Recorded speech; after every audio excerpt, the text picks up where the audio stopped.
Erev Tov à tout le monde. J'espère que tout le monde va bien. Ce qui est très important, c'est que s'il y a une question, il ne faut pas se gêner, puisque tout le but de ce que je parle, c'est pas que je parle, mais le plus important, c'est ce qu'on comprend de ce que je vais dire. Donc, si quelqu'un a une question sur ce que je dis, ne pas être gêné de poser une question. Le thème, officiellement, c'est le but que chacun a ou doit avoir. Alors, avant que je m'approfondisse sur ce point-là, je voudrais juste m'approfondir sur un autre petit point en tant que préface pour nous permettre un peu mieux de comprendre des choses. Vous savez que chacun d'entre nous a des sens.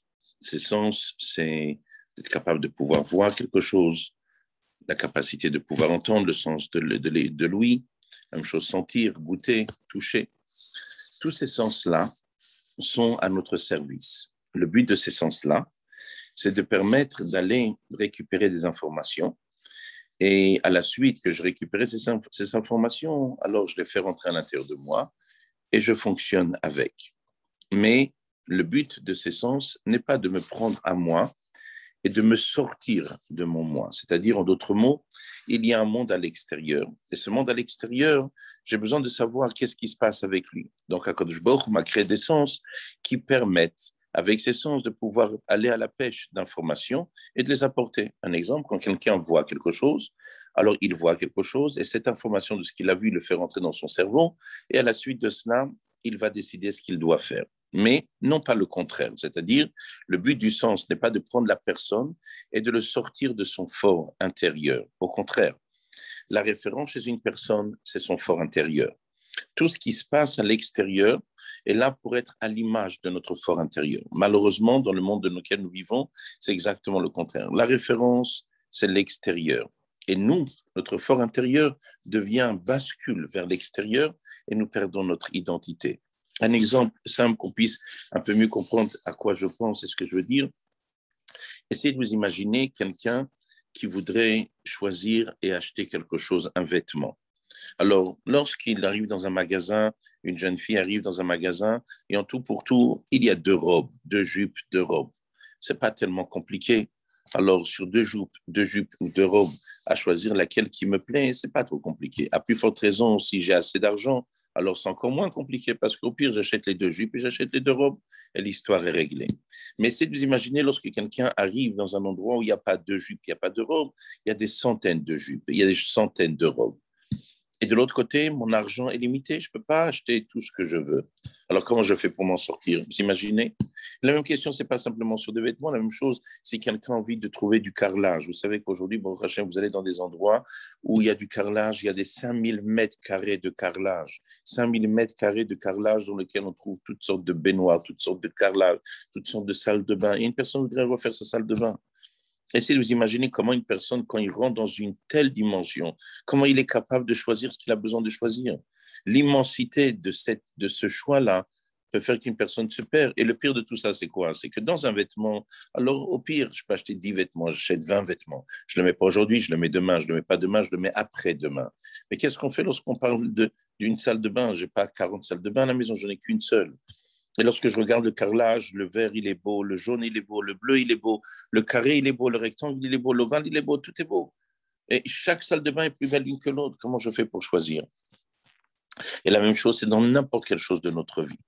La réponse, c'est que ça ne fonctionne pas comme ça. Lorsqu'une personne va regarder ce qu'on lui propose comme salle de bain, ça devient très compliqué parce que, comme je viens de vous dire, le carrelage bleu, c'est magnifique. Et le vert est très beau, est très beau. Et l'orange est très beau, tout est beau. Comment je fais pour choisir? Pour ça, le principe est à l'opposé. Une personne s'assoit chez lui à la maison, dans son fauteuil, il se prépare un petit thé en nana avec des pignons dedans. Il s'assoit, il ferme les yeux. Il commence à méditer. Qu'est-ce que j'aime? Je ne veux pas regarder quelque chose, je veux savoir qu'est-ce que j'aime. C'est quoi la couleur que j'aime? C'est quoi la couleur qui me ferait plaisir? Après qu'il a trouvé la couleur qui lui fait plaisir, qui relaie avec son identité, à ce moment-là, il commence à se poser une question. Quelle forme j'aime? C'est quoi la forme que j'aime? Et là, il commence à réfléchir, il dit, ouais, c'est le carré que j'aime. Et dans le carré même, est-ce que j'aime des petits carreaux, des grands carreaux? Qu'est-ce que j'aime moi-même? Et lorsqu'après qu'il a choisi la couleur qu'il aime à l'intérieur de son fort intérieur, après qu'il a choisi la forme qu'il aime dans son fort intérieur, après qu'il a choisi la, la taille qu'il aime, il rentre dans ces 5000 mètres carrés. Et il va directement voir le responsable de celui qui est responsable de vendre, entre guillemets, ce matériel et lui dit, voilà, je cherche du carrelage bleu de 20 centimètres et rectangle. Et là, la personne lui dit, là, c'est là-bas, tel et tel endroit. Et là, il va directement à l'endroit où il a besoin et il achète ce qu'il a besoin d'acheter. Pourquoi? Parce qu'à la base, ça a commencé dans son fort intérieur. Aujourd'hui, lorsqu'on parle avec une personne, la personne ne sait pas qu'est-ce qu'il est. Il ne connaît même pas son fort intérieur. Il ne sait même pas qu'est-ce qu'il est, qu'est-ce qu'il aime. La seule chose qu'il y a, c'est qu'il regarde ce que le monde propose. Et lorsqu'il voit telle chose, il dit, ah, ça c'est beau. Et quand il voit telle chose, il dit, ah, ça c'est beau. Lorsqu'il voit l'autre, je dis, ah, ça aussi j'aime. Et en fin de compte, il se trouve perdu dans l'immensité de tous ces choix-là. Et c'est pour cela qu'aujourd'hui, on se trouve avec un véritable problème. Ceux de ces jeunes filles. Combien de coups de fil j'ai reçu de jeunes filles et de garçons qui vont finir leur bac, qui doivent décider qu'est-ce qu'ils vont faire. Alors, qu'est-ce qu'ils font? Médecine. Qu'est-ce qu'ils vont faire? Ils vont faire être avocat, etc. Et ils ne savent pas quoi choisir. C'est normal qu'ils ne savent pas quoi choisir. Pourquoi? Parce qu'il y a ce que le monde leur propose. Il y a la promotion de leur classe. Certains vont faire médecine. D'autres personnes dans leur classe, on leur dit, on parle d'argent, d'argent, d'argent. Alors, si on parle d'argent, alors évidemment, qu'est-ce qu'on cherche? On cherche ce qui va faire entrer le plus d'argent, etc. Mais en fin de compte, tout ça, c'est bien. Donc, on est en train de parler de médecine parce que la promotion de ma classe en médecine. On est en train de parler de beaucoup d'argent parce que tout le monde est en train de dire, vas-y, va faire telle et telle chose, comme ça, tu as gagné beaucoup d'argent. Tout ça, c'est bien. Mais moi, qu'est-ce que je recherche en vrai? En vrai, ce n'est même pas ce que je recherche, c'est qu'est-ce que je suis. Et ça, c'est la base de tout. Et dans cette dimension-là, lorsqu'on est en train de parler, qu'est-ce que c'est la base de tout? Qu'est-ce que c'est mon fort intérieur? Je voudrais m'approfondir avec vous sur quelque chose d'important. Donc, je répète avant que je passe à la deuxième étape. Je répète. Le premier point, c'est que chacun d'entre nous doit s'habituer. Nous avons des yeux pour regarder. Nous avons des oreilles pour écouter. Nous avons un nez pour sentir. Mais toute la faculté de tous ces sens-là ne sont pas des sens pour me prendre mon fort intérieur et me vider de mon sens, de mon fort intérieur, mais au contraire, pour aider à remplir mon fort intérieur. C'est-à-dire, la référence n'est pas l'extérieur, mais la référence est ce que moi je suis. Et ce qu'il y a à l'intérieur de moi, c'est ça que je cherche à vouloir combler. Et donc, lorsque on ne fonctionne d'une telle et telle manière, ma manière d'aborder les choses est complètement différente. Pourquoi? Parce que qu'est-ce que je regarde? Qu'est-ce que je recherche à la base? Je recherche mon moi. Je ne recherche pas l'autre, je recherche mon moi. Donc, avant que je passe à la deuxième étape, est-ce qu'il y a une question sur ce que je viens de voir? Sinon, on avance et avec plaisir. Est-ce qu'il y a une question sur ce qu'on vient de voir?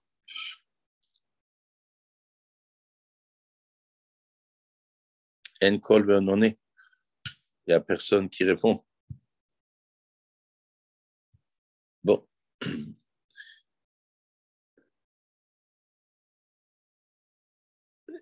Donc, il y a quelqu'un qui dit, je ne comprends pas, mais je ne comprends pas quoi. Si on pouvait, peut-être, on peut laisser personne expliquer la question si ça ne vous dérange pas. Si le responsable est toujours là ou il est déjà parti. C'est très difficile comme ça de répondre sur ce qu'on ne comprend pas. Combler quoi? Mais c'est ça aussi, j'ai besoin que... Bon, Bezat Hashem. Combler quoi? Ce n'est pas la notion de combler. C'est la notion que lorsque quelqu'un a besoin de faire quelque chose, je vous donne un exemple. Lorsque, imaginez-vous qu'une personne va réfléchir, on va prendre dans quelque chose de culinaire. Quelqu'un réfléchit, il dit, voilà, moi ce que j'aime, c'est un bon gâteau au chocolat. Donc c'est ce qu'il a besoin, un bon gâteau au chocolat. Donc il a commencé par une envie de ce qu'on appelle un gâteau au chocolat. Maintenant, comment on fait le gâteau au chocolat? Il ne sait pas faire un gâteau au chocolat. Donc, il a besoin d'aller regarder comment on fait un gâteau au chocolat. Donc, il a besoin de mettre ses yeux, sa tête, ses mains pour pouvoir arriver à ce qu'il a besoin de savoir. Donc, en fin de compte, ce n'est pas qu'il utilise ses yeux pour décider qu'est-ce que lui, il est. Le gâteau au chocolat, il a décidé au préalable. C'est ça ce qu'il lui veut. C'est un gâteau au chocolat. Ou comme ici qu'on a donné l'exemple du carrelage. Il a envie d'une salle de bain rectangulaire avec un carrelage bleu. C'est ce que lui, il a voulu. Maintenant, comment je vais le trouver ça? Après que j'ai compris qu'est-ce que j'avais besoin à l'intérieur de moi, je sors et j'utilise mes yeux pour le retrouver, ce que je suis en train de chercher.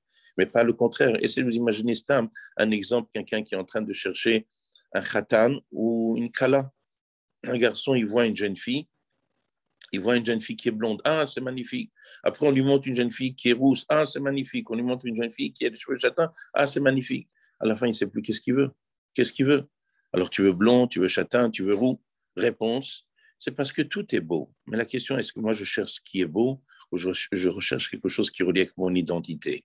Et c'est pour ça que je dis, la première chose que ça doit commencer par notre identité. Et j'espère que j'étais clair pour ce que j'ai répondu à la personne qui a cherché à comprendre que ça veut dire combler quoi. Le combler quoi, c'est que le point de démarrage, c'est moi. Et ce qui est à l'intérieur de moi, alors je le comble à travers les choses qui sont à l'extérieur. Mais mon moi reste à l'intérieur de mon moi. Et ce moi-là se comble à travers les choses qui se trouvent à l'extérieur en utilisant des informations de l'extérieur ou en utilisant ce qui se trouve à l'extérieur. Parce que concrètement, le gâteau au chocolat ne se trouve pas à l'intérieur de moi, il se trouve à l'extérieur. Donc ça, c'était la première étape. Razak. Pour deuxième étape, ce que je voudrais qu'on comprenne, c'est que dans cette notion-là de notre mission, malheureusement, on commence notre mission en deuxième ou en troisième. Et à la base, on doit commencer en première. Qu'est-ce que c'est la première? Chacun d'entre nous sait qu'Akadosh Baruch nous a donné un intellect. Chacun d'entre nous sait qu'Akadosh Baruch nous a donné des sentiments. Chacun d'entre nous sait qu'Akadosh Baruch nous a donné ce qu'on appelle la partie de Maaseh, l'action de notre vie. D'une manière générale, ce qu'on appelle les Kochot HaNefesh, Chochma Bina Vedat, l'intellect, Chesed Gvura Tiferet, ce qu'on appelle les sentiments, Netzachot Yesod, et Malchut, ce qu'on appelle l'action. Et dans l'action même, on a après ce qu'on appelle Levushim, la pensée, la parole et l'action. Ce qui est rapporté dans le 4e chapitre du Tanya, le 3e chapitre, qui sont les Korot HaNefesh, les forces de l'âme, et le 4e chapitre, qui sont les Levushim. Donc, à la base, chacun d'entre nous a une identité. Cette identité est la base de notre but. Et qu'est-ce que c'est le but de cette identité? C'est que chacun d'entre nous doit savoir une chose simple. On a un devoir d'amener à bien nos facultés. Si Akadosh Baruch Hu m'a donné un intellect, j'ai un devoir d'amener à bien et d'optimiser ces facultés que Dieu m'a données à travers mon intellect. Akadosh Baruch Hu m'a donné un cœur, j'ai un devoir d'amener à bien que ce cœur puisse être capable de ressentir tout ce qu'il est capable de ressentir. Aujourd'hui, lorsqu'on parle dans notre vie, on est tout de suite en train de chercher à penser à construire une maison. On est en train de construire même un foyer, même construire ce qu'on appelle un couple, construire un foyer, avoir des enfants. Mais tout ça, ce sont des choses qui sont reliées avec des choses qui sont extérieures de nous. Mais avant tout cela, qu'est-ce qui se passe dans mon intellect? Akadosh Baruch Hu m'a donné la capacité de comprendre. Est-ce que je l'ai optimisé, cette capacité de comprendre? Est-ce que une personne s'est levée et s'est dit, Dieu m'a donné un intellect, je veux être capable d'utiliser mon intellect à comprendre? Ou une personne pense à utiliser son intellect à comprendre? Ou une personne a commencé à se dire, j'ai un sentiment, je voudrais arriver que mon cœur soit capable de ressentir ce qu'un cœur est capable de ressentir. On a une mitzvah de la Torah. On a un devoir d'aimer Akadosh Baruch Hu. Il y a une mitzvah de la Torah, donc il s'écrit on a un devoir d'aimer son prochain. Il y a une mitzvah de Avatager, d'aimer le converti. Aimer, c'est une sensation. Mais c'est quoi aimer? Qu'est-ce qu'on définit par aimer? Le principe de l'amour va dépendre du raffinement de mon cœur. Si mon cœur est grossier, alors aimer a un petit sens.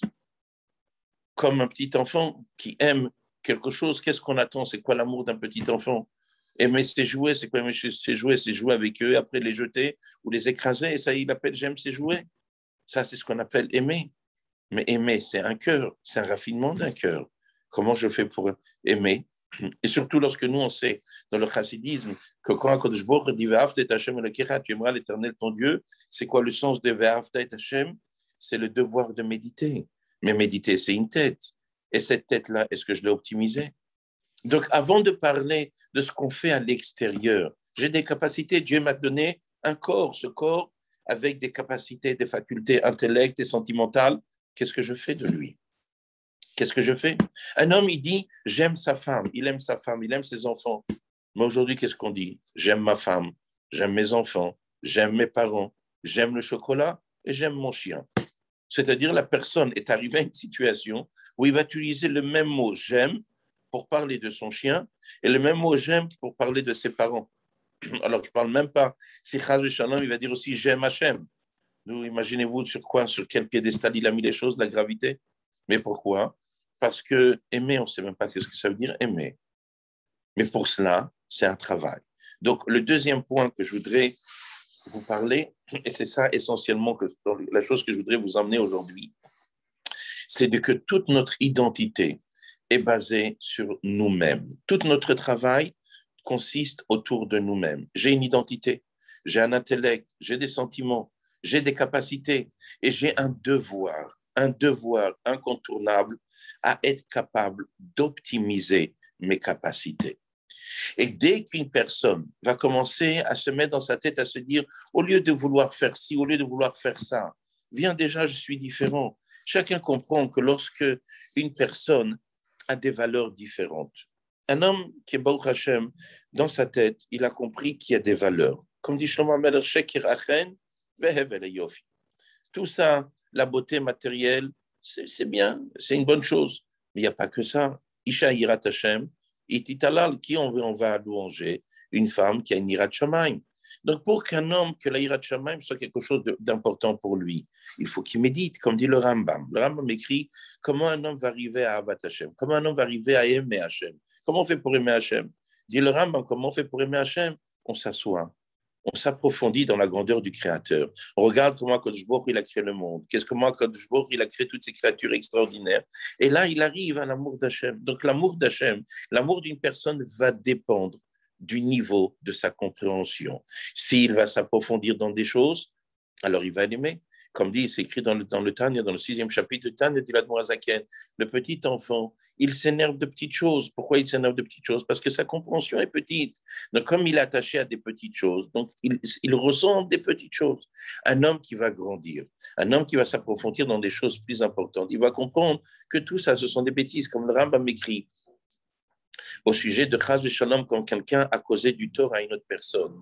Une personne, il lui a fait du mal. Alors, il voudrait se venger ou il voudrait garder dans le cœur. Dit le Rambam, tout ça, c'est des bêtises. Mais comment c'est des bêtises? Ça dépend dans quoi je vis. Donc, si mon intellect se raffine, si mon intellect va être à un niveau supérieur, je vais commencer à comprendre des choses différentes, alors automatiquement, je vais commencer à aimer des choses différentes. Et là, automatiquement, je vais commencer à chercher des choses qui sont différentes. Donc, en d'autres mots, en deux mots, imaginons-nous une jeune fille qui cherche un khatan, un garçon qui cherche une kala. Si dans sa tête, il n'y a rien, il n'a pas optimisé ses capacités, alors deux choses. Ou il va être dans le basique, il va chercher un corps, une apparence. S'il va être encore plus bas que cela, il va chercher ce que le monde lui propose, comme dit le Rambam. Il y a les tendances que nous avons, il y a les tendances que nous sommes prédisposés, il y a ce que le monde nous enseigne. Donc, s'il ne s'est pas raffiné, s'il n'a pas fait un travail sur son fort intérieur, à être à la recherche de quelque chose, qu'est-ce qu'il va rechercher? Ce que le monde propose. Il va chercher ce que le monde va lui proposer. Et à ce moment-là, qu'est-ce qu'il va trouver? Le monde lui propose de dire, il faut qu'elle soit belle. Et pas simplement qu'elle soit belle, il faut qu'elle soit comme ci et comme ça. Ça, c'est ce que la Galoute propose. Par contre, si une personne ne va pas chercher une jeune fille ne va pas chercher un garçon, elle va essayer de s'approfondir dans son fort intérieur et de se dire, j'ai une tête. Qu'est-ce que je fais de ma tête? Qu'est-ce que je cherche que ma tête soit? Mon but avant tout, c'est d'optimiser mes capacités que Dieu m'a données au niveau de ma réflexion. Je veux raffiner mon cœur, que mon cœur soit quelque chose de raffiné, parce que ça, c'est ma véritable identité, ça, c'est mon moi. Et après qu'une personne va commencer à raffiner son intellect, après qu'une personne va commencer à raffiner son cœur, il va commencer à regarder les choses. Mais comment il va regarder les choses? Il va regarder les choses d'une manière complètement différente. La kala qui va choisir, le khatan qui va choisir, sa relation avec les parents. Comment une personne regarde ses parents? Quel est le kavod qu'on donne à ses parents? Il y a un chapitre dans Shkronou, le chapitre 240 de Yeridéa, qui parle du kavod qu'on doit donner aux parents. Mais si une personne n'a pas étudié ce chapitre-là, comment il peut savoir c'est quoi le kavod qu'on doit donner aux parents? Comment il sait comment on doit respecter ses parents? Il ne peut pas savoir comment on respecte ses parents. La même chose, comment on doit respecter un maître. Comment il sait comment on doit respecter un maître puisqu'il n'a pas étudié?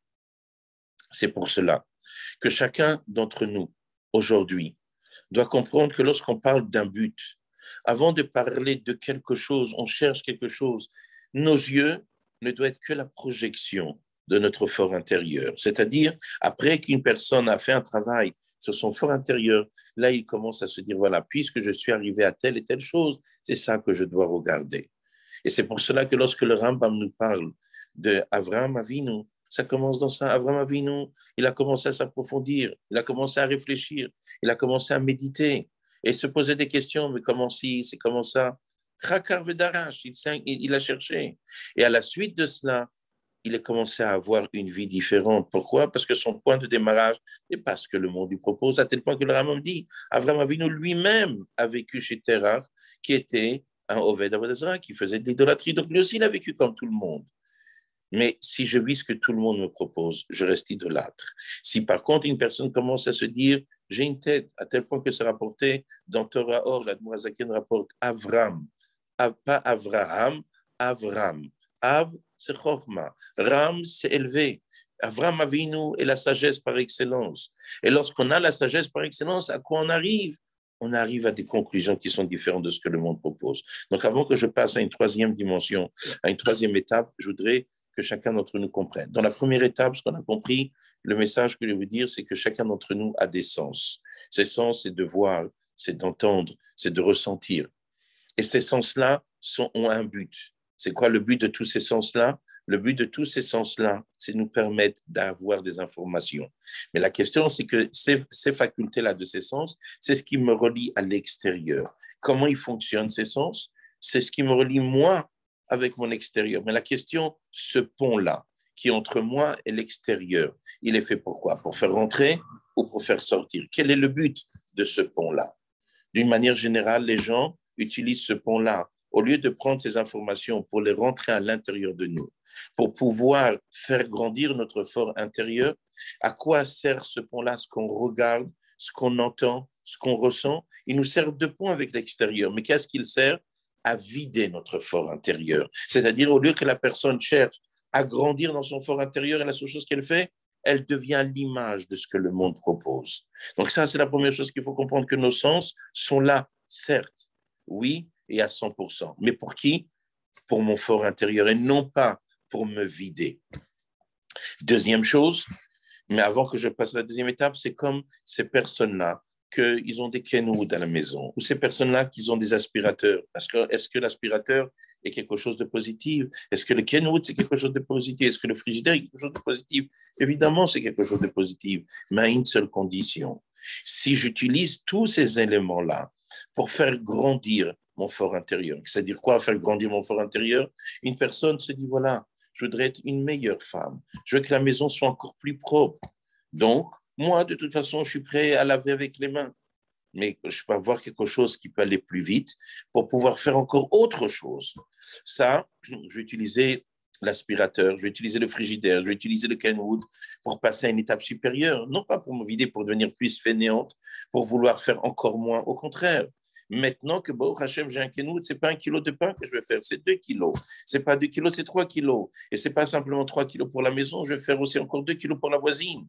Je vais optimiser ça. Donc, ces facultés, ces choses-là que le monde me propose, ils vont être au service pour mon moi, dans mon fort intérieur, pour être meilleur. Ça, c'est le premier point qu'on a vu. Le deuxième point qu'on a vu, c'est que chacun d'entre nous a l'habitude de chercher un but à l'extérieur. Qu'est-ce que le monde propose? Alors, c'est d'avoir des maisons, c'est d'avoir des ranchs, c'est d'avoir des voitures, c'est d'avoir des business, c'est d'avoir des bâtiments. Tout ça, c'est ce que le monde à l'extérieur se trouve. La première mission que nous avons, c'est cette mission de notre fort intérieur, sur laquelle j'ai un intellect, j'ai un cœur. Une des choses lorsqu'une personne apprend les arts martiaux, la première chose des arts martiaux qu'on apprend à une personne, c'est de lui faire comprendre que son corps à lui-même est une arme. Un homme qui est un homme novice, un homme qui ne fait pas des arts martiaux, alors pour se défendre, il cherche quelque chose. C'est quoi? Il cherche quelque chose. Il cherche un couteau, il cherche un pistolet, il cherche une mitraillette, il cherche un bâton, il cherche quelque chose pour se défendre. Qu'est-ce qu'on lui apprend à une personne qui fait des arts martiaux? Mais pourquoi tu cherches autre chose? Ta main, c'est une arme. Eh bien, mettre comme ça s'appelait dans le monde des goïms, ce qu'on appelle une arme blanche. C'est une arme. Une main, c'est une arme. Et si, shalom, il y a une bagarre dans la rue et une personne qui a fait des arts martiaux a donné un coup à une personne qui ne fait pas des arts martiaux, alors d'après la loi, il atteint un niveau de gravité supérieur. Pourquoi? Parce que pour toi, tes mains, ce sont des armes. Tu es un homme qui a fait des arts martiaux, mais lui, il ne sait pas utiliser ses mains. Donc la première chose qu'on fait comprendre à une personne, c'est ne va pas chercher quelque chose d'autre. Toi-même, tu es une propre arme. Tes pieds, c'est une arme. Tes bras, c'est une arme. Tes coudes sont une arme. Ta tête, c'est une arme. Tout ce qu'il y a à l'intérieur de toi, c'est une arme. Tes doigts, ce sont une arme. Avec des doigts, on peut faire des choses gravissimes en touchant la santé d'une autre personne. Nous dit Akadosh Baruch Hu, avant de chercher ce qui se passe à l'extérieur, rappelle-toi que le plus grand des choses, le plus important, c'est ce qu'on appelle optimiser ton potentiel. Et ton potentiel, ça commence par ton intellect. Et au-delà de ton intellect, ce qu'on appelle ta volonté, le ratson. Et au-delà de la volonté, ce qu'on appelle le tanou.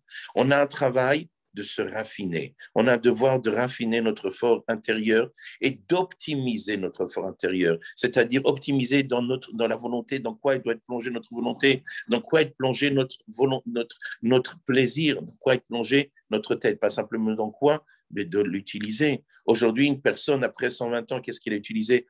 5% de son intellect. Il a utilisé 10% de son intellect. Et qu'est-ce qu'on fait des 90 autres pourcents? Et qu'est-ce qu'on fait des 80%? Et même s'il a utilisé 40%, qu'est-ce qu'on fait des autres 60% de son intellect? Mais ça, on ne l'a pas fait. On n'a pas utilisé notre cœur aimé. Comment une maman peut parler de dire « j'aime mon enfant » si ton cœur ne sait même pas c'est quoi aimer? Si ton cœur n'a jamais su c'est quoi aimer, tu n'as pas raffiné ton corps, ton fort intérieur, c'est quoi aimer? C'est quoi aimer? Tu ne sais même pas c'est quoi aimer. Pourquoi tu ne sais pas c'est quoi aimer? Parce que ton cœur est resté grossier, à tel point que tu dis j'aime mon enfant et j'aime le chocolat, comme on l'a dit tout à l'heure. Donc notre travail ici est de comprendre que notre travail à nous aujourd'hui est d'optimiser. Notre travail aujourd'hui à nous est d'optimiser notre fort intérieur. Ça, c'est notre première mission.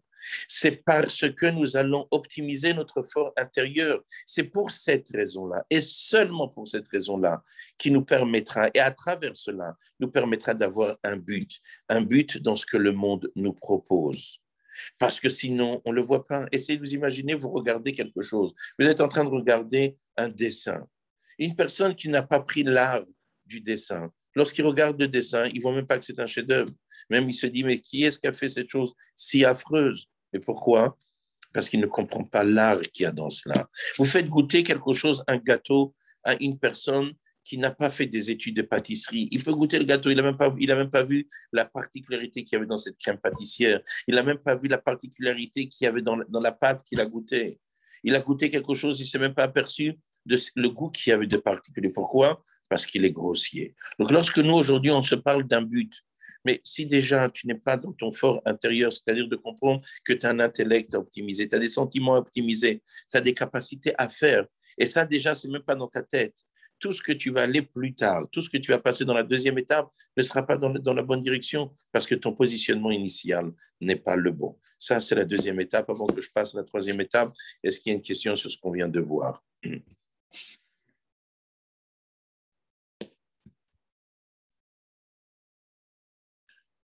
Toujours, je vois que le responsable n'est toujours pas revenu. Top, pas de questions, c'est que pour Hachem, les choses sont claires. Donc, on passe à la troisième étape. Donc maintenant, après qu'une personne a compris que son travail commence avec lui-même. J'ai une tête. Dieu m'a donné une tête.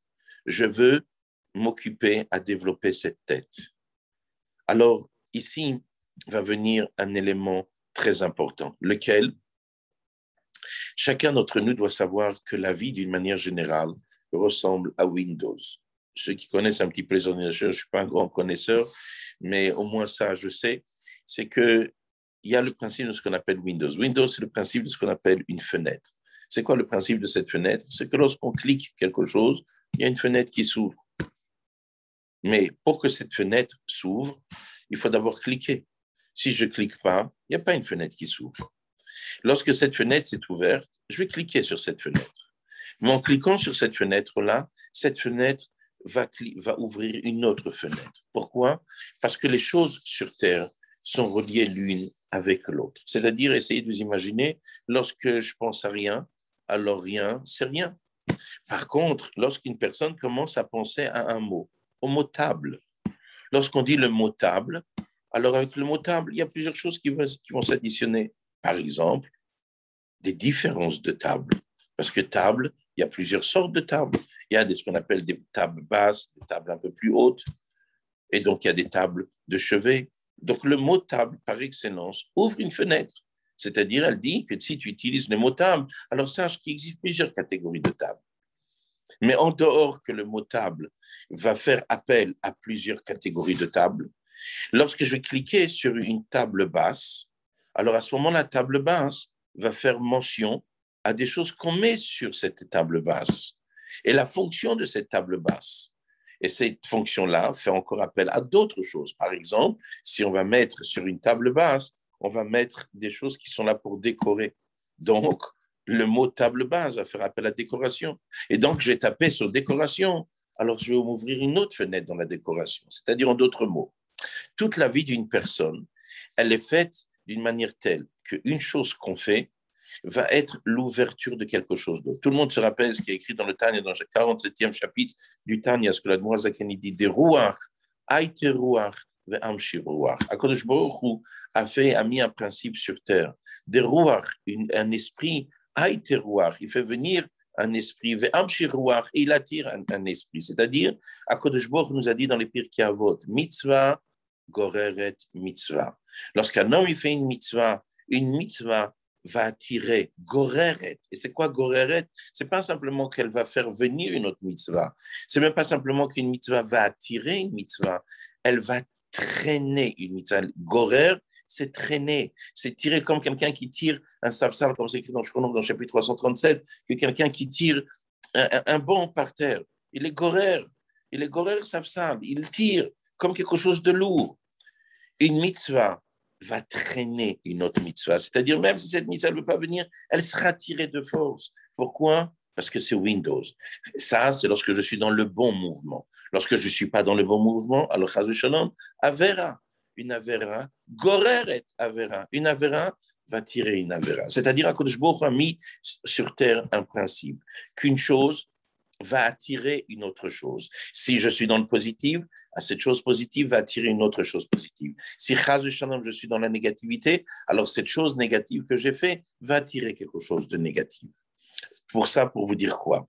Lorsqu'une personne commence à s'investir, à vouloir développer son esprit, alors ça va devenir Windows. Au moment où il va commencer à vouloir développer son intellect, au moment où il va vouloir développer son cœur, à ce moment-là, il y a quelque chose qui va se faire. Laquelle? Il y a une fenêtre qui va s'ouvrir. Qu'est-ce que c'est cette fenêtre qui va s'ouvrir pour lui? Cette fenêtre qui va s'ouvrir, c'est la fenêtre qui va être reliée avec ce qu'il aura déclenché.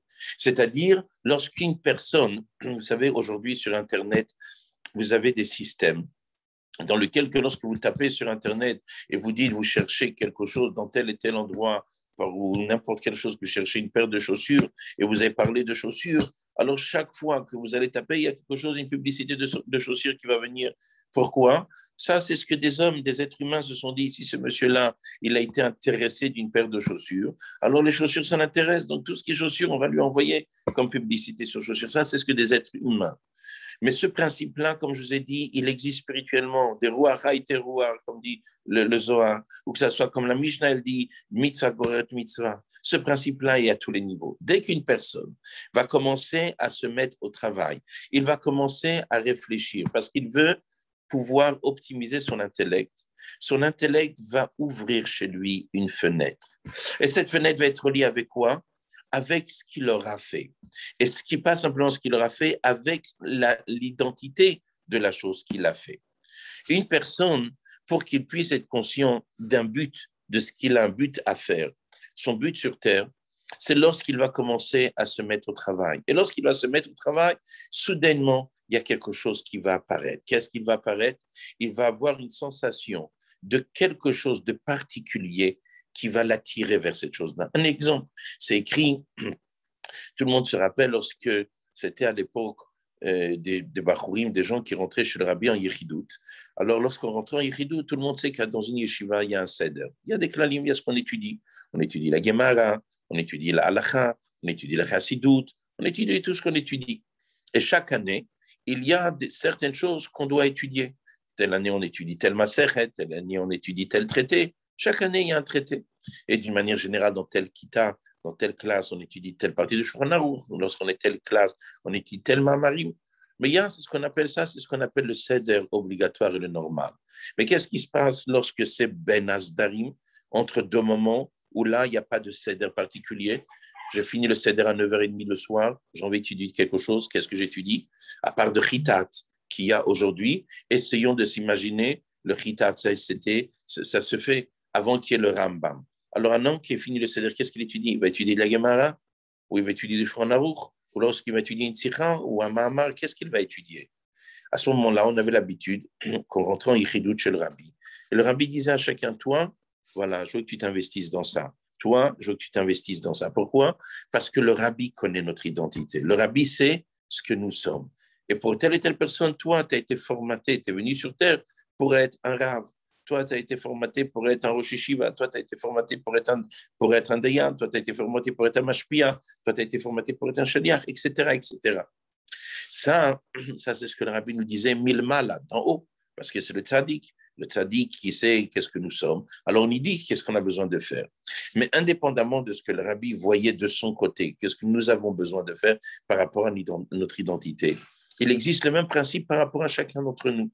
Lorsqu'une personne se commence à étudier la Gemara, il voit que son cerveau, il a une certaine relation avec cette étude. Lorsqu'il étudie le Shulchan Aruch, il voit que son cerveau a une manière différente d'aborder les choses. Il y a un Mahamar du Admour HaEmtsaï.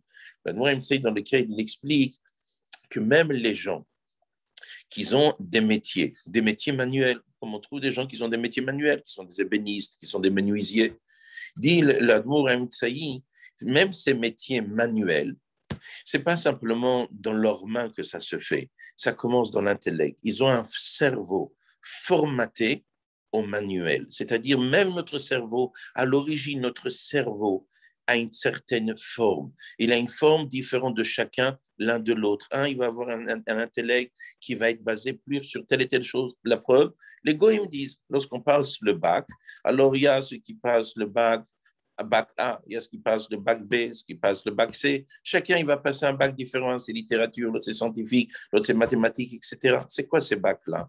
À l'origine, il y avait un seul bac, tout le monde passait le même. Avec le temps, ils se sont aperçus que chaque personne a une identité différente. Et lorsqu'on le fait étudier, lorsqu'il fait de la littérature, il se retrouve dans ça. On parle des mathématiques, son cerveau ne se retrouve pas. Et on ne parle pas de quelqu'un qui est fainéant. On ne parle pas de quelqu'un qui ne veut pas étudier. On ne parle pas de quelqu'un qui n'a pas envie de progresser. Il a envie de progresser. Mais lorsqu'il voit les mathématiques, il n'a pas une attirance particulière. Il y a d'autres personnes, lorsqu'ils ont envie de se détendre, alors ils lisent pas un journal. Quand ils ont envie de se détendre, qu'est-ce qu'ils font? Ils vont se faire des problèmes, ils vont prendre des problèmes en mathématiques et résoudre. Ils se sont dit, maintenant je me détends. Comment est-ce possible? Tu te détends avec un problème de mathématiques. Réponse, on est formaté différemment. Mais cette différence de formatation que nous avons l'un de l'autre est reliée à ce que nous faisons. Dès que nous commençons à faire, parce que j'ai fait, alors là, j'ai déclenché quelque chose, ouvert une fenêtre, un Windows.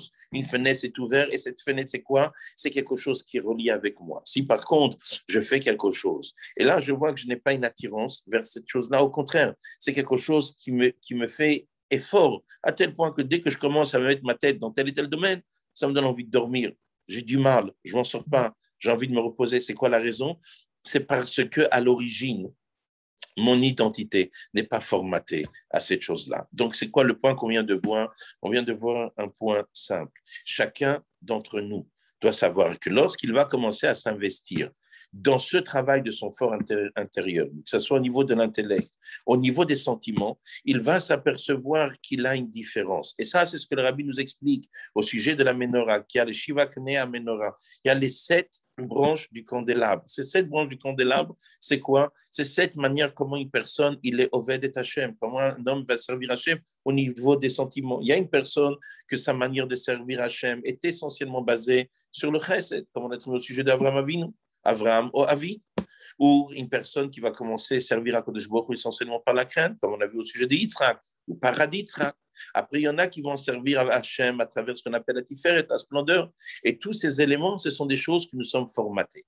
Alors même si d'une manière générale, chacun d'entre nous a un devoir de servir Hachem par l'amour et par la crainte, parce que tout le monde, de chacun d'entre nous, a besoin d'avoir deux ailes.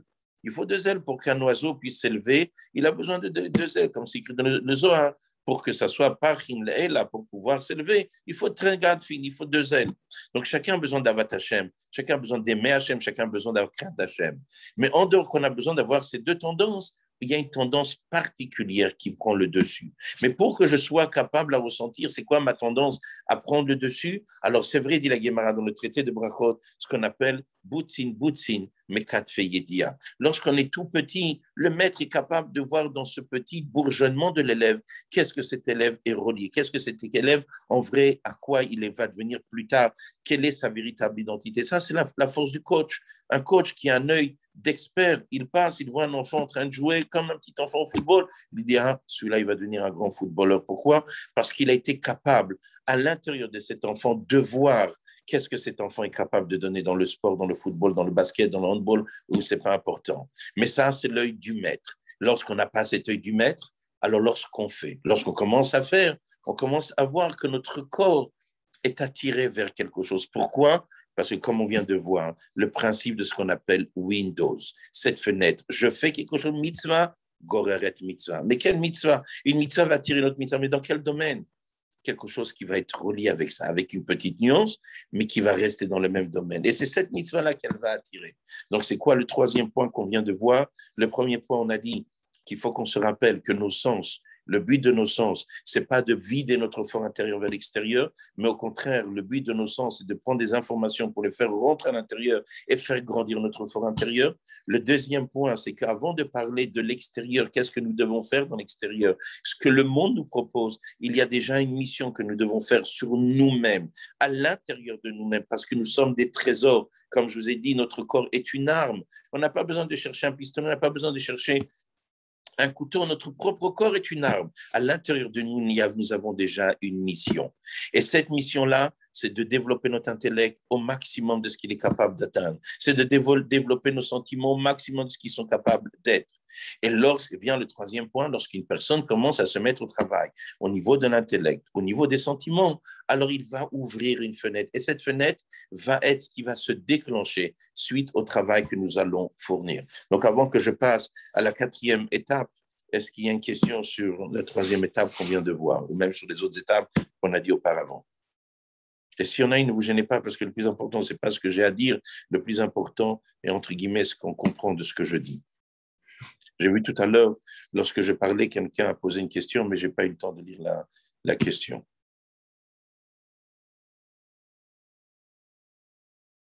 Je ne sais pas si on entend ce que je dis, si au moins un petit signe de dire il n'y a pas de question, quelque chose qu'on puisse avancer. C'était quoi la question? Donc, s'il n'y a pas de question, c'est bon. Donc, on peut avancer.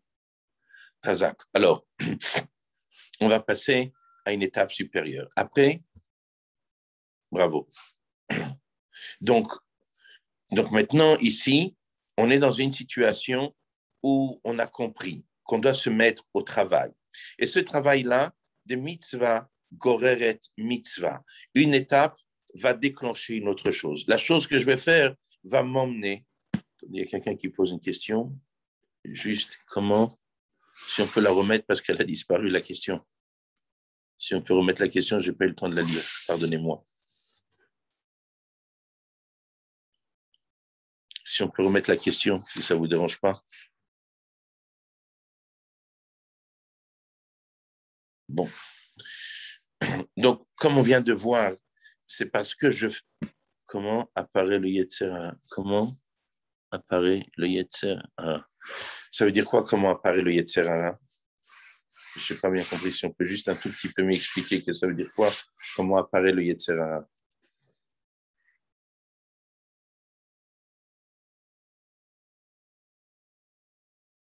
Pour attaquer celui qui a fait une mitzvah. Après, le Yetzer Hara, il est exactement ça. C'est ça son travail à lui, c'est de nous empêcher à faire toutes les étapes qu'on a besoin de faire.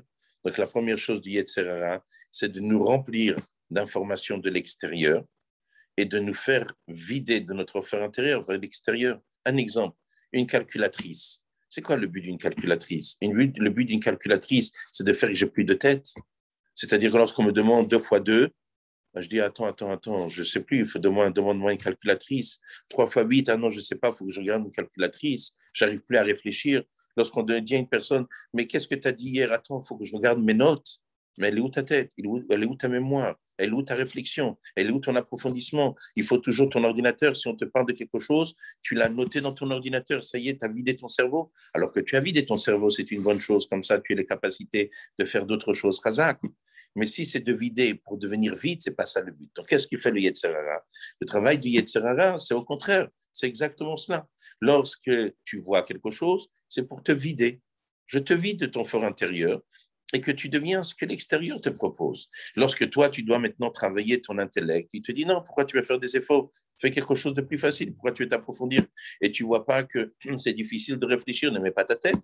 Parce qu'au moment où je veux mettre ma tête, qu'est-ce que je vais faire? Je vais déclencher quelque chose. Et ce que je vais déclencher va être le pied à l'étrier de tout ce qui va m'emmener à la bonne chose. Donc, tout ce qui va faire le Yetzer Hara, surtout, ne commence pas à faire une mitzvah. Et il veut m'empêcher de faire cette mitzvah. Ou dans le cas contraire, lorsque Chas Shalom, une personne fait une avera, donc au contraire, il va être très content, parce que mit avera, goreret avera. Et comme dit la Gemara, à la fin, avec le temps, nesit loketer, l'avera devient quelque chose de permis. Ça devient même une mitzvah, pas simplement ça devient permis, ça devient même une mitzvah. On raconte qu'il y avait une personne qui s'occupait des personnes. Il était comme ça, tranquillement à la maison, il était en train de manger. Il y a quelqu'un qui tape chez lui à la porte. Il tape à la porte, il va ouvrir. Il voit une vieille dame qui rentre. Une dame qui rentre, il commence à lui raconter ses problèmes. Il écoute les problèmes de cette personne. Et qu'est-ce qu'il fait à ce moment-là? Après qu'il écoute les problèmes de cette dame-là, il se met à pleurer. Il n'est pas bien parce qu'il a entendu ses problèmes. Il dit, Madame, je vais vous aider. Et bien, il fait des mains et des pieds pour aider la personne. Avec le temps, Baruch Hashem, il s'est investi dans tout ce qu'il a commencé à faire. Et qu'est-ce qui s'est passé avec le temps? Il y a quelque chose de merveilleux. Il dit, au début, lorsqu'on me racontait mes problèmes, les problèmes des gens, ça me tenait à cœur. Et je n'arrivais plus à manger, je n'arrivais plus à dormir, tellement que j'étais touché. Quelqu'un me racontait qu'il n'a pas de quoi manger, qu'il n'a pas de quoi dormir. Ça me touche, ça m'embête et je ne me sens pas bien. Avec le temps, je suis passé à une étape supérieure, c'est-à-dire pas simplement que lorsqu'on me raconte un problème, ça ne m'empêche pas de dormir, j'arrive à dormir. Bon, Rachel. Et avec le temps, pour pouvoir m'endormir, j'ai besoin d'écouter les problèmes des gens. Ça, c'est la notion de nous tirer vers le bas. C'est-à-dire que le Yetzer Hara, cette tendance-là, que lorsqu'une personne prend à cœur ce qui se passe chez l'autre, le tsar de l'autre et son tsar, ça lui se fait souffrir. Ça, c'est comment la Kedusha aborde les choses. Mais dans les forces du mal, on veut le contraire. Chas de Shalom, il ne faut pas que tu sois dérangé de l'autre. Et au contraire, il faut que tu prennes tous d'une manière de facilité et d'une manière légère. Ça, c'est ce qu'on appelle un malek, un amkal, de rendre toutes les choses légères. Donc, je voudrais passer à la 4e étape, puisque l'heure va bientôt arriver, elle va se passer. Et comme Baruch Hashem, il n'y a pas de questions, donc on va passer à la 4e étape. Donc, comme on vient de voir, première chose, le but, ce n'est pas de vider notre fort intérieur, c'est de remplir notre fort intérieur. 2e étape, ce qu'on a compris, c'est que notre fort intérieur lui-même, c'est la base de tout. Notre corps lui-même est une arme, on n'a pas besoin de chercher quelque chose d'autre. 3e point, c'est que lorsqu'on commence à faire quelque chose, alors cette chose-là va déclencher une autre chose. Et là, je voudrais qu'on va, puisqu'on se rapproche, comme je l'ai dit, vers la fin, qu'on va parler un petit peu des choses qui vont être liées avec l'extérieur de ce que nous faisons. Donc, lorsqu'une personne maintenant a commencé à se mettre au travail, et là, il commence à s'apercevoir, waouh, Akadosh Baruch Hu m'a donné une capacité, laquelle? La capacité de pouvoir parler. Je parle bien. Et quand je parle, je me fais écouter. Mais grâce à quoi tu as parlé, tu as commencé à te faire écouter? C'est parce que tu as commencé à parler. Mais tout le temps que tu n'as pas parlé, d'où tu sais que lorsque tu parles bien, et d'où tu sais que les gens vont écouter ce que tu as à dire si tu n'as jamais parlé avec personne. Pour cela, ce qu'il faut, il faut commencer à parler. C'est parce que tu as parlé avec des gens que tu t'es aperçu, que tu sais, tu as une aisance quand tu parles, parce que tu sens à l'intérieur de toi que lorsque tu parles, ça te sort facilement. Et plus que ça, tu t'aperçois que lorsque tu parles avec les gens, les personnes écoutent, ils sont à ton écoute. Mais pour cela, il faut commencer à le faire. Là vient après la mission que nous avons dans le monde. Tout le monde a vu ce qui est écrit dans la Yom Yom. Il y a ce qu'on appelle dans notre, entre guillemets, notre mission. nous avons une mission. Et cette mission-là est reliée avec plusieurs choses. Il y a la mission de ce que nous avons besoin à faire avec nous-mêmes. Il y a une mission qu'on a un devoir à faire avec nous-mêmes, mais on a aussi une mission avec ce qu'il y a autour de nous. Comme le Rabbi rapporte que lorsqu'on parle de Cherut, Chag Cherut, la fête de Pessah, c'est fête à Chag Cherut, la fête de la libération, alors, dit le Rabbi, la fête de la libération, c'est la libération dans quel domaine? La libération, entre guillemets, de son Nefesh Elokit, son âme divine devient libérée, son Nefesh Abamit, son corps devient libéré, et sa relation avec le monde. Lorsqu'une personne va commencer à se mettre au travail, il va commencer à s'apercevoir, parce qu'il n'est pas déconnecté avec le monde, il est relié avec le monde, il commence à s'apercevoir qu'il commence à avoir un effet dans le monde. C'est écrit, lorsqu'un rave étudie quelque chose, les questions qu'on va lui envoyer vont être liées avec son étude. C'est pas comme les gens y pensent. Le rave, on lui pose une question, et parce qu'on lui a posé une question, il étudie. À la base, c'est exactement le contraire. C'est quoi les questions qu'on envoie à une personne? C'est les questions dans le domaine dans lequel il est en train d'étudier. C'est-à-dire le point de démarrage, ça commence dans notre fort intérieur. Puisque je suis en train de faire mon travail, HaKadosh Baruch Hu va faire qu'à l'extérieur de moi, les choses vont se présenter. HaKadosh Baruch Hu n'est pas idiot. Essayez de vous imaginer que vous avez un enfant qui est manuel, vous avez un enfant qui est intelligent, vous avez besoin de déboucher quelque chose, votre évier. Vous allez dire à l'intelligent, vous allez parler à celui qui est manuel. Il y a une question qu'il faut trouver une réponse, une énigme. Vous n'allez pas appeler un manuel, vous allez appeler celui qui est intelligent. HaKadosh Baruch Hu, si nous, on se croit un petit peu intelligent, HaKadosh Baruch Hu, c'est la véritable intelligence. HaKadosh Baruch Hu, c'est l'intelligence par excellence. Non pas parce qu'il est intelligent, parce qu'on sait qu'HaKadosh Baruch Hu n'est pas intelligent, qu'on a de Zaken rapporte dans le 2e chapitre du Tanya, dans la Hagaha là-bas, mais HaKadosh Baruch Hu n'a pas le manque de l'intelligence. Et qu'est-ce qu'HaKadosh Baruch Hu va faire? HaKadosh Baruch Hu va présenter à quelque chose, à quelqu'un qui n'a pas de lien avec. Elle est où l'intelligence d'une telle démarche? C'est-à-dire qu'HaKadosh Baruch Hu va prendre une situation où on a besoin d'un homme intelligent et il va lui présenter un manuel. Ça, c'est ce qu'on appelle dans les Sfarim des Neshamot Atoot. Ça, ce sont les Neshamot qui se sont trompés. Nous, on est capable de faire une chose comme ça. Nous, on est capable de prendre le poste de quelqu'un dans un domaine que nous ne sommes pas capables de faire et de prendre ce poste-là pour faire quelque chose qu'on n'attend pas ça de nous. Mais dans le ciel, ça ne fonctionne pas comme ça. Tout le monde se rappelle que lorsque le Baal Shem Tov a quitté le monde, c'est son fils. Le fils du Baal Shem Tov a pris sa place. Le Baal Shem Tov a quitté le monde pendant la fête de Shavuot. Toute l'année, le fils du Baal Shem Tov était le maître de la Chavra et Kadisha de tous ses élèves du Baal Shem Tov.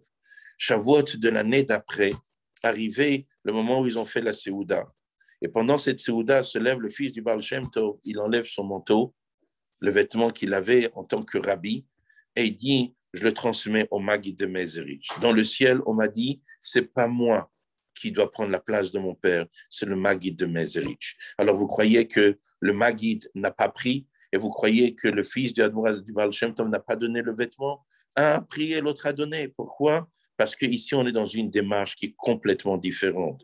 Une place est reliée avec une véritable identité dans le ciel. S'il y a une place, elle est faite pour une personne. Si la personne n'est pas la bonne personne, alors il faut que tu laisses ta place sur quelque chose d'autre. Même si on trouve dans la halakha qu'on n'est pas Morid Migedoula, on ne fait pas descendre quelqu'un de cette doula, mais c'est quelqu'un, il doit prendre la place, on lui donne la place à la personne qui doit avoir sa place. En tout cas, tout ça pour vous dire quoi? Si HaKadosh Baruch Hu fait qu'une situation se présente à quelqu'un, c'est parce que cette situation-là est reliée avec son identité. Donc, lorsqu'HaKadosh Baruch Hu, comme dit David Amelech dans les Télim, des Gaver, les pas d'un homme sont dirigés par HaKadosh Baruch Hu. Pourquoi mes pas m'ont dirigé dans tel et tel endroit? Si je ne suis pas à la hauteur de pouvoir élever l'étincelle qui se trouve à tel et tel endroit, quel intérêt qu'HaKadosh Baruch Hu m'a fait arriver à tel et tel endroit? Quel intérêt qu'HaKadosh Baruch Hu a fait que j'ai rencontré telle et telle personne si je n'ai pas les moyens de pouvoir aider cette personne? HaKadosh Baruch Hu va voir une personne qui est en train, Chaz v'Shalom, qui a besoin d'un docteur et il va envoyer un mécanicien à côté de lui, sauf si c'est ça qu'on attend de lui, qu'on a besoin d'un mécanicien à côté de cette personne-là, comme l'histoire avec Eliyahu Hanavi dans la Gemara, comme l'histoire avec le Maggid de Mezrich et son élève qui lui a dit, je vais te montrer tout c'est quoi, avec le Baal Shem Tov et le Maggid, je vais te montrer la providence divine ici-bas sur terre. Donc, à la base, le principe, c'est quoi? Chacun d'entre nous a une identité. Après que je vais commencer à développer ce qui est relié avec moi, à ce moment-là, les choses qui sont reliées avec mon identité vont commencer à se rassembler vers moi. Et pas simplement qu'ils vont commencer à se rassembler vers moi le puzzle va commencer à se faire. Je vais commencer à comprendre pourquoi ci, pourquoi ça, et pourquoi telle personne est venue me voir. Parce que pourquoi il est venu me voir? Parce que j'ai un lien avec ça. Alors, ce principe-là du lien, c'est ce qu'on appelle la providence divine. Si Akadosh Baruch Hu a fait qu'un homme a rencontré une personne, c'est parce qu'il a un lien avec cette chose-là, avec sa neshama, il a un lien avec lui, il a une mission avec lui. Mais ça, c'est d'une manière que même si je ne suis pas capable de comprendre, des fois, ça peut même, parce que j'ai besoin de le voir, comme une jeune fille et un garçon qui se rencontrent dans un chidour, même si à la fin, ça n'a pas abouti, ces deux neshamot avaient un lien, ils avaient besoin de se rencontrer. Et ça fait partie dans Maria de leur tikkun ici-bas sur terre. C'est pour ça qu'Akadosh Baruch Hu a fait que ce garçon-là rencontré telle et telle jeune fille, pourtant, ça n'a pas abouti, parce qu'il avait un tikkun, il y avait quelque chose à récupérer dans son âme. Mais ça, ce sont des choses spirituelles qui sont au-delà de notre compréhension. Mais il y a ce qu'on appelle Bederech Haolam, dans la nature du monde.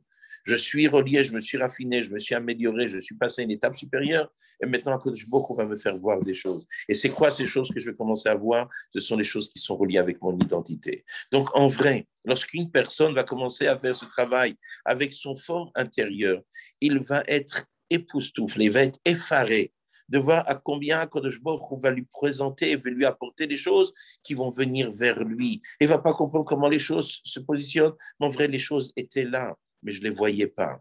Enaim lahem velo iru. Ils ont des yeux, mais ils ne voient pas. Oznaim lahem velo yishmau. Ils ont des oreilles, ils ne peuvent pas entendre. Pourquoi? Parce que c'est ce qu'on appelle avodah zara. Une avodah zara, une idolâtrie, on leur parle, ils n'entendent pas. Ils ont des yeux, ils ne voient pas. Ils ont des oreilles, ils ne peuvent pas entendre. Pourquoi? Parce que c'est avodah zara. C'est quoi avodah zara? Ils font un travail, mais il est étranger, ce n'est pas le bon travail. Ils ne sont pas au bon endroit. C'est pour ça ce qu'ils entendent, ils n'entendent pas. Ils ont des oreilles, ils n'arrivent pas à entendre. Ils ont des yeux, ils n'arrivent pas à voir. Par contre, lorsqu'une personne commence avec son fort intérieur, il a compris que toute sa mission commence de lui. C'est cette neshama qui est descendue ici-bas, où d'abord de s'habiller dans son corps et son nefesh habamit, de s'habiller dans son corps et de son âme animale. Et cette neshama qui se trouve ici, elle a un travail à faire dans son fort intérieur. Et de ce fort intérieur qu'elle va faire, c'est ce qu'elle va faire. On ne commence pas à être dans un hôpital, on commence d'abord à être docteur. C'est parce que je suis docteur que je me retrouve dans un hôpital pour sauver des malades. C'est pas parce que je commence pas à être dans une classe. D'abord, je suis professeur, j'ai fait des études pour être enseigné dans une classe, et là, je me suis retrouvé dans un cheder, je me suis trouvé dans une classe. C'est pas que je suis dans une classe et après, je commence à faire des études de médecine. Ça, c'est la mafou, comme dit le Rambam. Le Rambam dit, lorsqu'un homme doit se marier d'abord, il faut qu'il ait une parnassa. Deuxièmement, il ait une maison. Troisièmement, il trouve la kala. Mais chaz shalom, quand c'est pas dans le bon terre, lorsqu'on ne fait pas la volonté d'Akadosh Baruch Hu, c'est exactement à l'envers. Et c'est pour ça que lorsque la Torah nous parle, elle parle de cet homme-là qui va en guerre. Le Cohen lui dit, c'est qui a, entre guillemets, Natakerem, il a planté une vigne qu'il n'a pas eu l'occasion, Velochil Elo, il n'est pas encore passé la 4e année. Qui mi banabait, Velochin Rokes, qui a construit une maison et qui n'a pas encore, entre guillemets, inauguré. Mi Eras Isha, c'est qui s'est fiancé avec une femme et qui n'a pas encore abouti dans cette mitzvah-là. Ça, c'est le cèdre normal. D'abord, Kerem, la parnassa, une vigne, c'est la parnassa, la maison, c'est la maison, et après le mariage. Par contre, lorsque ça ne va pas dans le bon sens, alors la Torah dit le contraire, c'est une klala. Et c'est quoi la klala? On commence par la femme, après on cherche une maison, et après on cherche une parnassa. Lorsqu'on est dans le bon chemin, on commence dans notre fort intérieur, c'est-à-dire notre neshama descend ici-bas sur terre, qui s'habille dans notre corps et notre nefesh habamit, dans notre corps et dans notre âme animale. On a compris que nous sommes nous-mêmes un trésor. Et le travail, c'est de raffiner mon fort intérieur, de remplir mon fort intérieur, de remplir mon intellect, de développer mon intellect au maximum, de développer mes sentiments au maximum, ce que je suis capable de donner.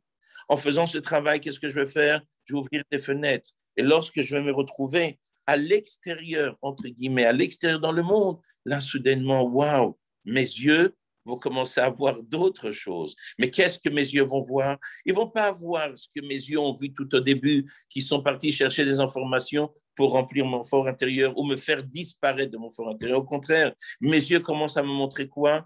Quelque chose d'autre. Mes yeux me montrent à combien mon fort intérieur est en symbiose maximale avec ce qui se passe à l'extérieur. Mes oreilles commencent à me faire entendre des choses. Wow. Pourquoi j'ai entendu cela? C'est parce que j'ai une mission dans cette chose-là. Au début, lorsqu'on a des oreilles, qu'est-ce qu'on fait avec nos oreilles? On écoute du Lachon Hara. Qu'est-ce qu'on fait avec nos oreilles? On écoute Chaz Shalom d'Otzat Diva. Pourquoi? Parce qu'on n'a pas compris qu'on a une mission. Lorsqu'une personne se raffine, il se dit, si ma Shamaim, j'ai entendu ça, d'abord, je ne vais pas entendre. Et si ma Shamaim, j'ai oui entendu, c'est parce que je peux aider ici. Je vais enlever cette mauvaise pensée à cette personne, qu'il a pensé du mal sur telle et telle personne. Ou si je ne suis pas capable de lui faire répondre que ce qu'il a dit, c'était quelque chose de négatif, je vais dire, tu sais, Rabid, ce que tu as dit, c'est pas beau. On n'a pas le droit de parler sur une personne. Tu es en train tu as entendu dire la shonara, ce que tu as fait, c'est écouter des choses qui sont interdites. Comme on a étudié dernièrement dans le Ram, parce que la Gemara dit Maseret Erchin, lorsque Chaz Shalom, quelqu'un, il écoute du Lachonara, alors il y a trois qui vont, elle tue trois personnes, celui qui a parlé, celui qui a écouté, sur qui on a parlé. Vamekable, celui qui l'écoute, c'est encore pire que tout le monde. Il dit comment tu as écouté du Lachonara, il ne faut pas écouter des choses comme ça. Et si tu penses que ce que l'autre a dit, c'est vrai, alors va faire ton enquête, va l'aider à se défendre. Et là, mes oreilles commencent à être totalement au service de mon fort intérieur. Et là, soudainement, le monde commence à prendre un véritable sens. Le monde commence à parler un langage normal.